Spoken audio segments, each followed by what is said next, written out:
आपल्या पक्षाचे पक्षप्रमुख आणि महाराष्ट्र राज्याचे माजी मुख्यमंत्री आदरणीय उद्धवसाहेब ठाकरे, आपल्या सर्वांचे नेते आणि या सिंधुदुर्ग रत्नागिरी लोकसभा मतदारसंघाचे अतिशय लोकप्रिय आणि प्रत्येकाला आपापल्या घरामधले वाटणारे असे आपले खासदार, माझे मित्र विनायकजी राऊत, माझा लढवय्या सहकारी, या भागाचे आमदार की ज्यांच्याबद्दल मी संध्याकाळी कणकवलीला काही बोलू इच्छितो, ते माझे मित्र वैभव नाईक, विधिमंडळातील माझे दुसरे सहकारी श्रीयुत रमेशजी कोरगावकर, आमचे ज्येष्ठ नेते भाई गोवेकर, जिल्हा प्रमुख संजय पडते, त्याचबरोबर आमचे संजय परकर, सर्व अरुभाई दुधवाडकर, सर्व पदाधिकारी आणि मोठ्या संख्येने उपस्थित असलेल्या शिवभक्त। अमृत नोनी आर्थो प्लस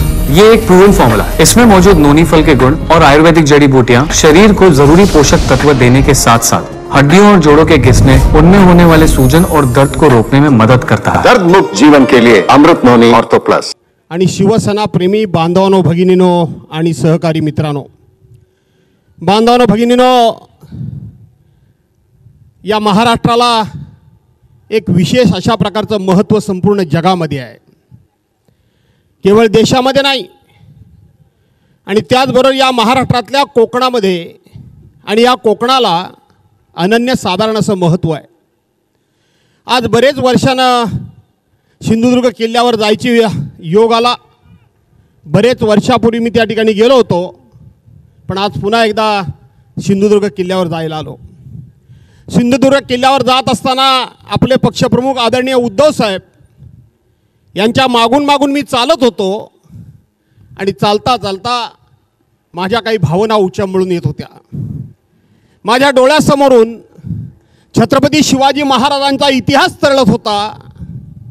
छत्रपती शिवाजी महाराजांचा इतिहास, छत्रपती शिवाजी महाराजांची रणनीती, छत्रपती शिवाजी महाराजांची अर्थनीती, छत्रपती शिवाजी महाराजांची त्या ठिकाणी राज्यकार चालवण्याची पद्धती आणि त्याचबरोबर छत्रपती शिवाजी महाराजांची युद्धनीती ही थोडीशी माझ्या डोळ्यासमोरून तरळत होती। या ठिकाणी त्या काळामध्ये या समुद्रामध्ये हा सिंधुदुर्ग किल्ला उभा करण्याचा दूरदृष्टीपणा, द्रष्टेपणा त्या काळामध्ये छत्रपती शिवाजी महाराजांनी दाखवला। का दाखवला? तर या 17व्या शतकामध्ये या जगाच्या पाठीवर कुठेही हिंदूंचं म्हणावं अशा प्रकारचं साम्राज्य आणि संस्थान नव्हतं। दिल्लीला त्या ठिकाणी औरंगजेबाची गादी होती आणि आपल्या चारी बाजूला चारही शाया, कुतुबशाही असेल, आदिलशाही असेल, या चारी शाह्या पसरलेल्या होत्या। आणि त्या काळामध्ये हिंदवी स्वराज्य म्हणून, हिंदूंचं म्हणून एकही संस्थान या जगाच्या पाठीवर कुठेही नव्हतं। लढत होते हिंदू। दोन सगळ्या मोगलांच्या सैन्यामध्ये, सगळ्या शाह्यांमध्ये प्रमुख युद्ध करणारे मराठे, त्यावेळचे असणारे महाराष्ट्रीयन रयत, ही लढत होती।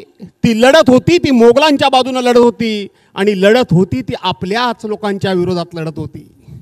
आणि त्यावेळेला या महाराष्ट्रामध्ये हुंकार फुटला, आई जिजाऊंना साक्षात्कार झाला आणि त्याने जगदंबेसमोर पदर पसरला आणि पदर पसरून या महाराष्ट्रामध्ये, या देशामध्ये हा चाललेला अत्याचार, चाललेला अन्याय, ही दिवसाढवळ्या महिला भगिनींची लुटली झालेली आबरू, आम्हीच आपसात एकमेकाची मुंडकी कापतोय, हे आई जगदंबे थांबवायचं असेल तर एक चांगला सुपुत्र दे। आणि तो सुपुत्र आई जगदंबेनं जिजाऊच्या पोटी जन्माला घातला आणि त्याच छत्रपतीने आरमार जखण्याकरता म्हणून हा किल्ला या ठिकाणी उभा केला। आज आज आज आज आज बांधवांनो, भगिनीनो, पुन्हा महाराष्ट्रामध्ये काळ जरी बदलला असला, युग जरी बदलला असलं, पद्धती जरी बदलली असली, तरी पुन्हा तोच दिवस मला वाटतं पुन्हा महाराष्ट्रामध्ये उजाडलाय।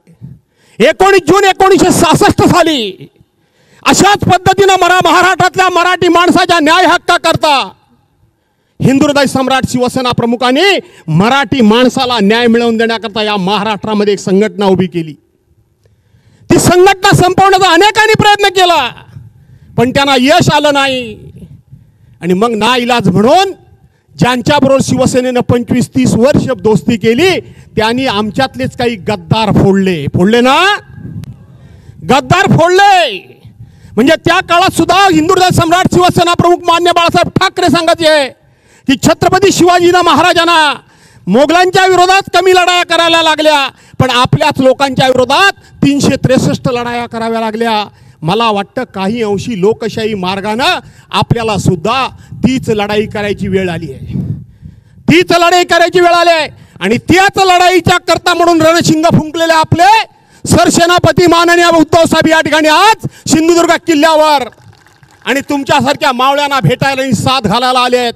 मला असं वाटतं की आपण समंजस आहात, आपण समजूतदार आहात, आपण या महाराष्ट्राच्या वेदना, आपण या आपल्या पक्षप्रमुखांच्या वेदना निश्चितपणे समजलेल्या असाल.